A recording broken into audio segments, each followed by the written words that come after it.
The lion was already faltering when he came into view, each step heavy, his body swaying with exhaustion. His mane, once thick and commanding, hung in tangled clumps, dulled by time and illness. A wound stretched along his flank, deep and raw, carrying the smell of earth and blood. Yet still he moved forward, as if drawn by something beyond himself. At his side, pressed against the trembling frame of his legs, stumbled a cub barely more than a shadow of fur and bone. Fragile and uncertain, the land around them stretched wide and dry, a patchwork of brittle grass and broken soil. Beyond, the open-field huts and wooden fences marked the edge of human settlement. It was a boundary wild lions rarely crossed, but this old male, stripped of his strength, had no thought of distance or fear.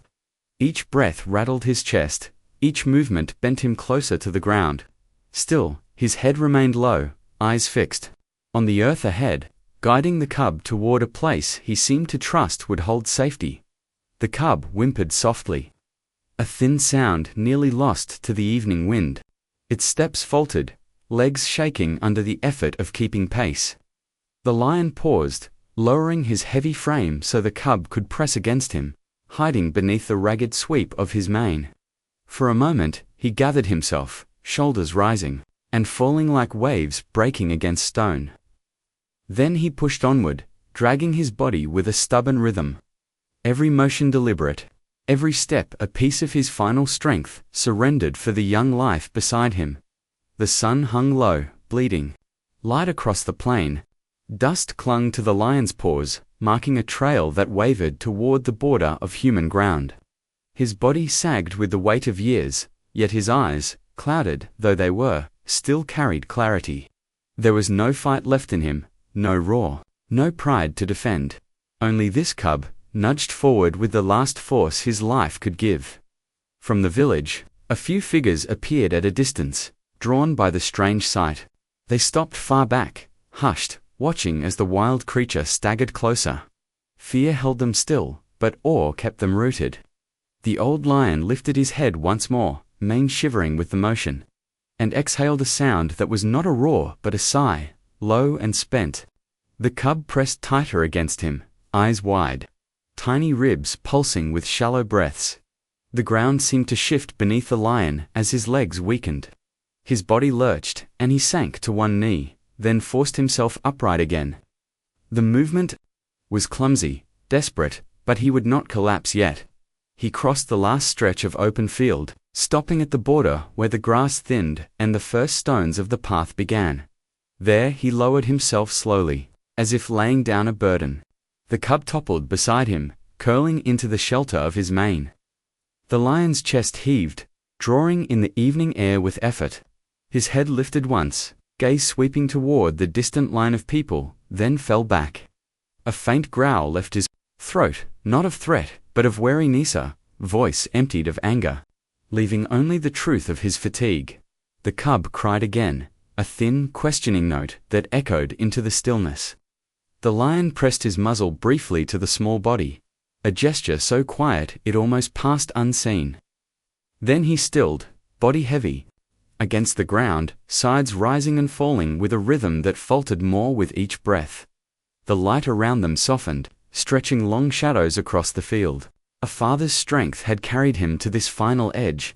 Now only the cub remained, trembling in the hush of dusk, waiting in the place where two worlds touched. The lion's body was still now, pressed against the earth, with only the faintest rise and fall of his chest. His mane spread like a shadow over the cub, who clung close, its small sides heaving with uncertain breath. The evening had deepened into silence, broken only by the restless cry of the young one, a thin sound that quivered through the air. Each note carried both fear and longing. As if calling for comfort, it did not understand.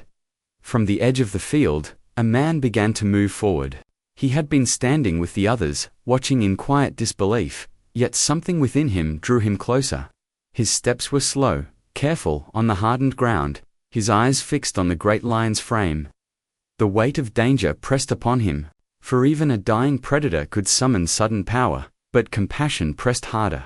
His breath was shallow, his hands loose at his sides. each movement measured so as not to disturb the fragile stillness. The cub lifted its head as the man approached. Wide eyes reflecting the fading light, it gave another cry, sharper now, legs, stumbling as it tried to press further against the body of its father. The lion stirred faintly at the sound, a low rumble echoing in his chest, neither fierce nor threatening, but soft and strained, as though answering the cub's call with the last of his strength. His head shifted, muzzle brushing the cub, then sank back into the dust. The man stopped a few paces away, lowering himself to one knee. The sight before him stilled even his fear. The lion's body was immense, yet hollowed by time, muscles thinned, his once proud frame bent and weary. Breath rattled within him like wind through dry reeds. The cub pressed its face into his mane, trembling, then turned its gaze toward the man. Its small ribs shivered with each breath, each sound it made more fragile than the last dot. The man's voice came low, barely more than a whisper. "Easy now," he said, the words carrying no demand, only calm.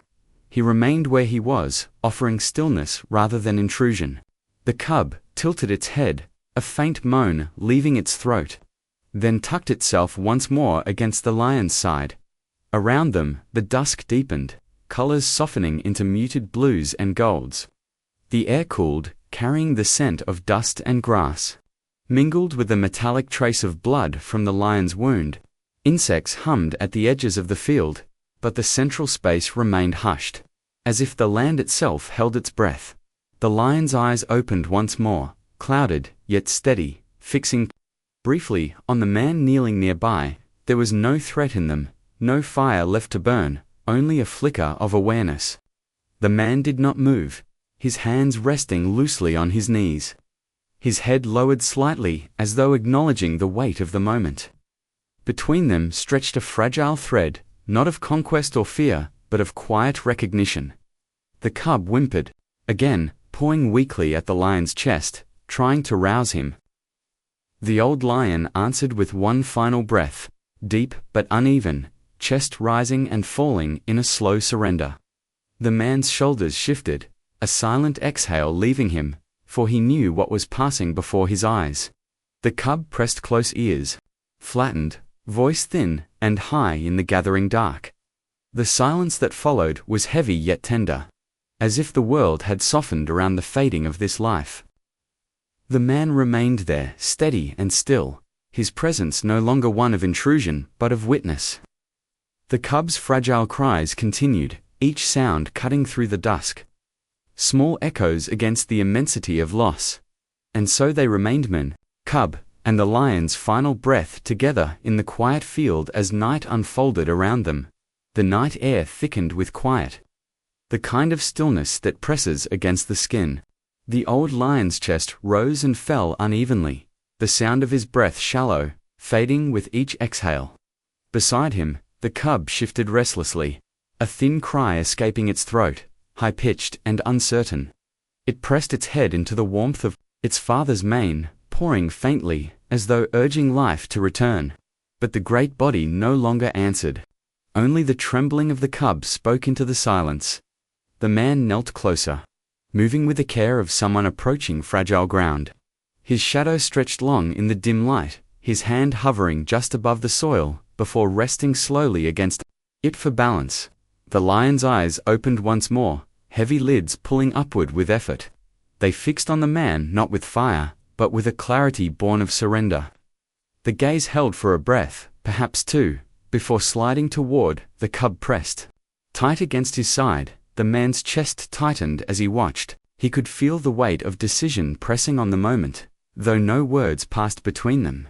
His hand reached forward, slow and deliberate, settling first near the cub rather than on it. The small creature startled at the movement, a tiny hiss breaking from its throat before it quieted again, its fragile body shivering against the earth. The lion shifted faintly, head lowering until his muzzle brushed the cub one final time. The touch was almost imperceptible, yet it carried a depth no roar could hold. His breath left in a long exhale, warm against the cub's fur, before faltering into silence. The man lowered his head, eyes fixed on the stillness that followed, his voice quiet and low. "It's all right, little one." The cub whimpered again, pressing closer to the unmoving body, confused by the absence of response. Its small tail twitched in fits, ears flattened as it shifted back and forth, unable to settle. The man, steady in his patience, waited for the moment when the cub's searching eased. Then, with a gentleness rare between species, he reached forward. His hands moved around the small frame, scooping it with care, his touch firm enough to support, soft enough not to restrain.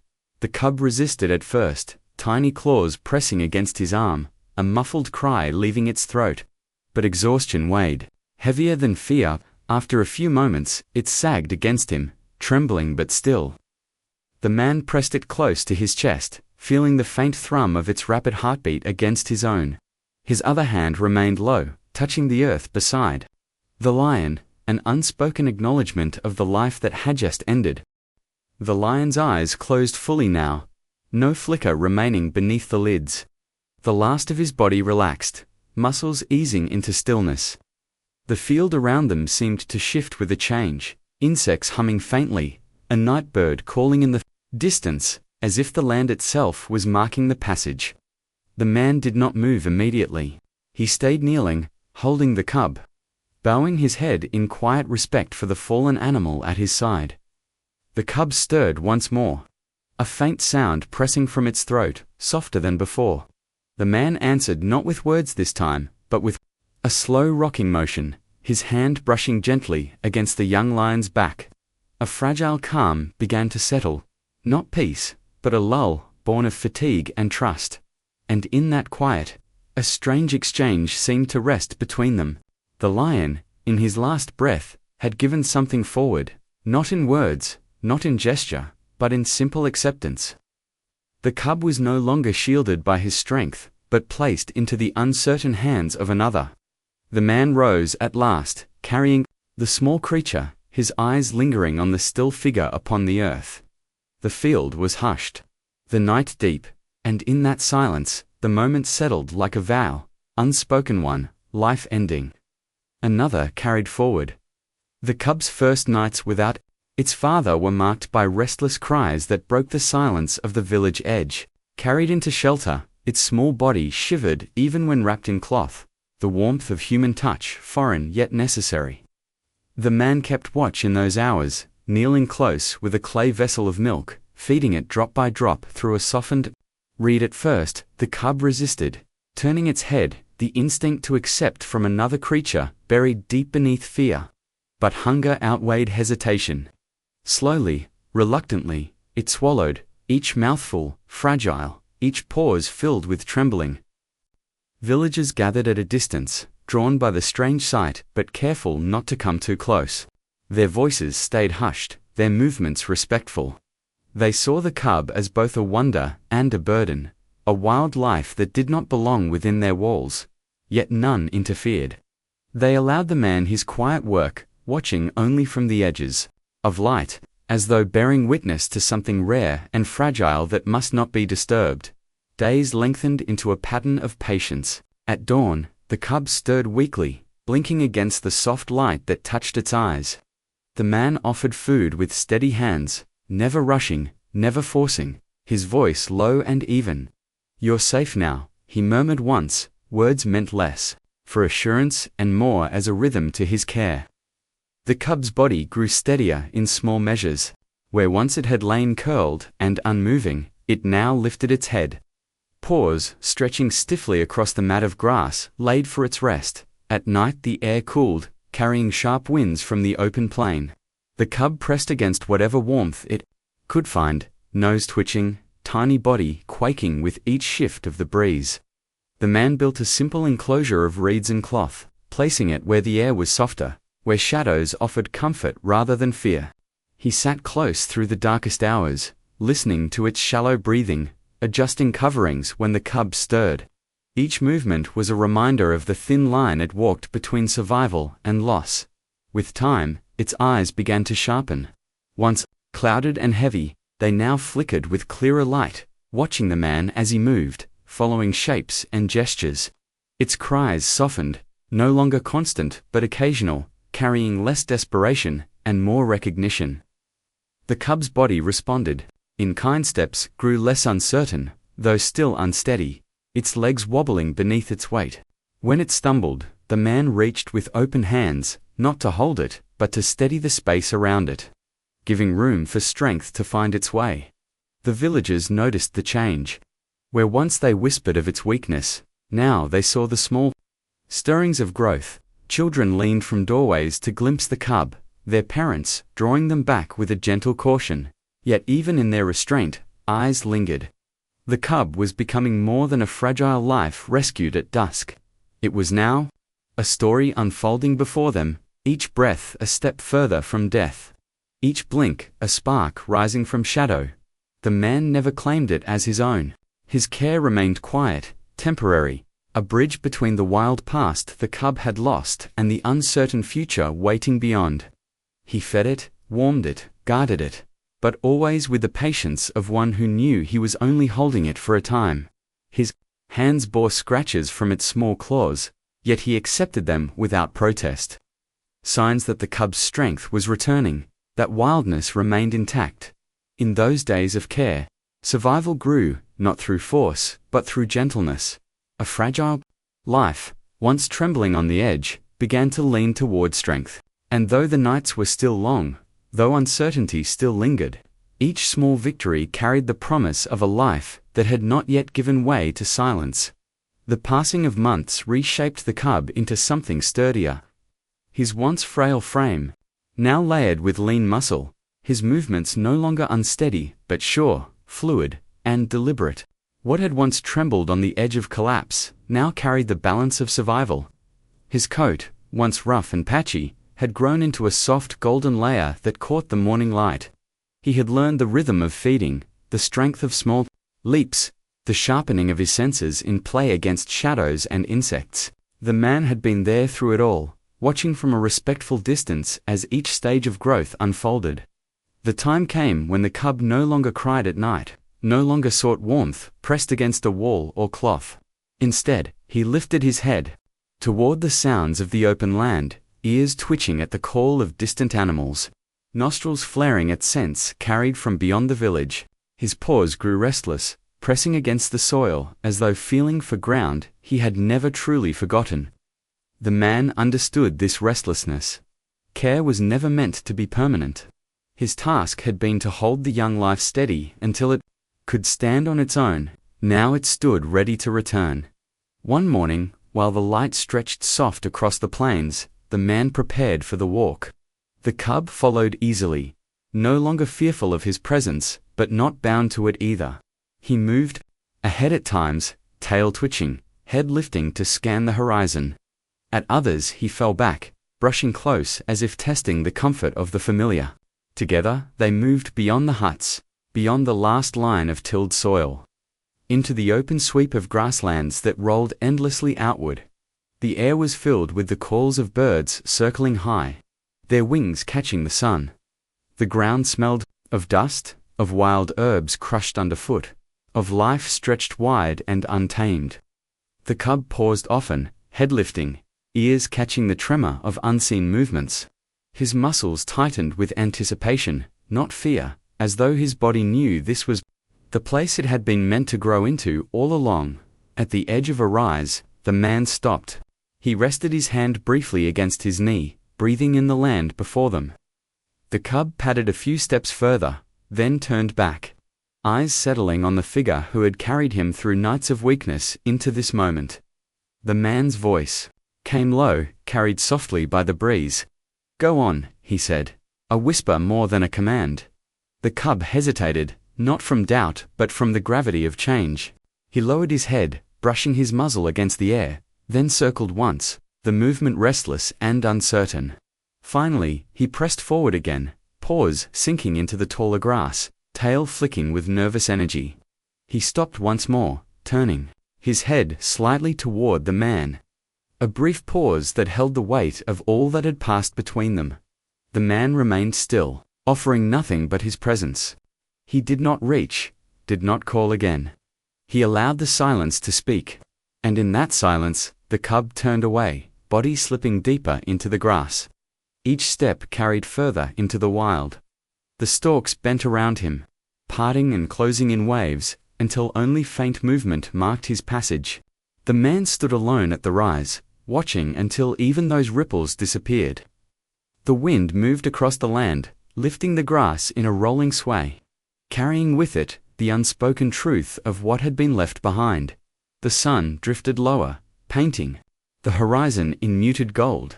The field lay open and endless. The cub, now hidden within it, claimed once more by the world that had birthed him. The man turned back slowly, his steps quiet, while behind him the tall grass whispered in the wind, as though carrying forward the final gift of a father's sacrifice.